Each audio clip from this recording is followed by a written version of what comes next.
नमस्कार दोस्तों, आज की वीडियो में हम लोग बात करेंगे गिलोय के बारे में। बहुत ही फ़ायदेमंद, बहुत ही गुणकारी औषधि गिलोय को माना गया है। इसको पहले तो ज़्यादा लोग नहीं जानते थे, लेकिन आज की डेट में बहुत से लोग हैं जो गिलोय के बारे में जानते हैं। बहुत से लोग ऐसे भी हैं जिन्होंने अपने घरों में, गमलों में या अपनी जो बगीचे होते हैं उसमें गिलोय के पौधों को लगाया हुआ है। इसकी बेल होती है एक, और पान के पत्तों के जैसे इसके पत्ते होते हैं। जब से बाबा रामदेव ने गिलोय और एलोवेरा के फ़ायदों के बारे में बताया है, तब से गिलोय की जो विख्यात जिसको कहते हैं, वो गिलोय विख्यात हो गई है। बहुत से लोग अब इसके जो गुण हैं वो जान चुके हैं और बहुत से लोग इसका फ़ायदा भी लेते हैं। तो ये जिस भी पेड़ का सहारा लेकर के गिलोय जो होती है ये बढ़ती है, ये उसी पेड़ के जो गुण और धर्म होते हैं उसको अपना लेती है। जैसे नीम के पेड़ के ऊपर जो गिलोय चढ़ी हुई होती है उसको सबसे ज़्यादा फ़ायदेमंद माना गया है। इसके अलावा जो पंजाब में जो गिलोय पैदा होती है या पहाड़ी क्षेत्र में गिलोय पैदा होती है, वो भी काफ़ी गुणकारी मानी गई है। लेकिन अगर आप इसको अपने घर में किसी गमले में या अपने बगीचे में लगाते हो तो भी आप इसके गुणों का फ़ायदा उतना ही ले सकते हो। इसकी जो तासीर होती है गिलोय की, ये गर्म होती है, इसलिए गर्मियों के मौसम में इस औषधि का प्रयोग हमें किसी भी चिकित्सक की देखरेख में ही करना चाहिए। सभी भाषाओं में इसका अलग अलग नाम है, कई नामों से गिलोय को जाना जाता है। हिंदी भाषा में गुड़ुच्ची या फिर अमृता के नाम से भी इसको जाना जाता है, और इंग्लिश में इसे इंडियन टिनोस्पारा और उसके बाद मून सीड और टिनोस्पारा के नाम से भी इसे जाना जाता है। संस्कृत में इसे अमृतवल्ली या तंत्रिका के नाम से भी जाना जाता है। गुजरात में इसे गुलबेल व गालो कहते हैं। तमिल में इसे अमृतवल्ली या शिंदिल कोंडी भी कहते हैं। अब इसके प्रयोगों की बात करें अगर, तो हम आयुर्वेद में गिलोय जो है इसका कई विधियों द्वारा प्रयोग किया जाता है। इस औषधि का प्रयोग पूर्णतः सुरक्षित माना जाता है, पूरी तरह से सुरक्षित है इसको लेना, और बाकी जो औषधियाँ हैं उसकी तुलना में ये काफ़ी ज़्यादा सुरक्षित मानी गई है।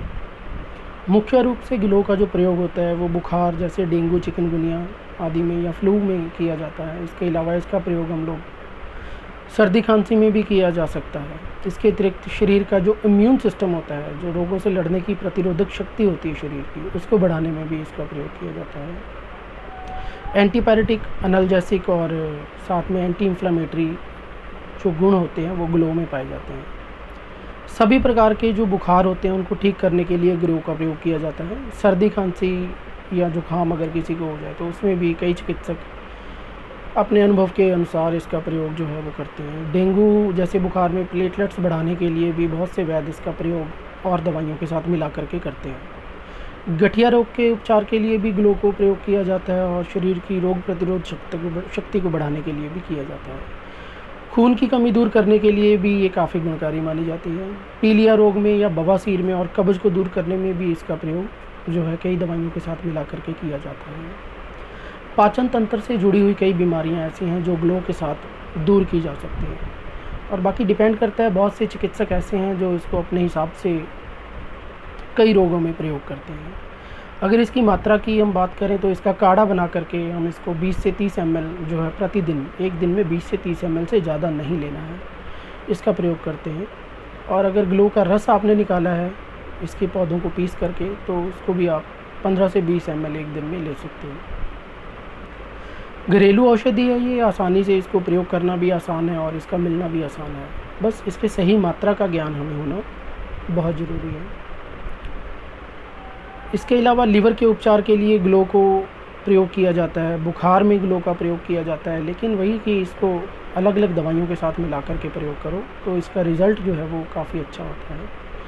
पीलिया रोग में अगर हम माने तो इसका जो उपयोग है, रस को पीस करके, इसके पत्तों को पीस करके, इसका रस निकाल करके और इसको शहद में मिला करके हम लोग रोगी को देते हैं, तो रोगी को पीलिया में काफ़ी फ़ायदा होता है। गठिया दूर करने के लिए या जो दर्द से पीड़ित रहते हैं लोग, उनको गिलोय में 5 से 10 ml रस का प्रयोग सुबह शाम दोनों समय करें। अगर चूर्ण के रूप में करना चाहते हो तो 3 से 6 ग्राम की मात्रा जो गिलों की है वो आप सेवन कर सकते हो। और अगर इसका काढ़ा बनाया है तो वही 30 ml की मात्रा, साथ में इसमें थोड़ी सी सौंठ मिला करके, सौंठ जो होती है वो मिला करके आप इसको गठिए के रोग में प्रयोग कर सकते हो। मधुमेह रोग में इसका प्रयोग भी किया जाता है। अगर किसी को जो उनका ब्लड शुगर अगर बढ़ा हुआ है तो उसमें भी इसका प्रयोग अच्छा माना जाता है।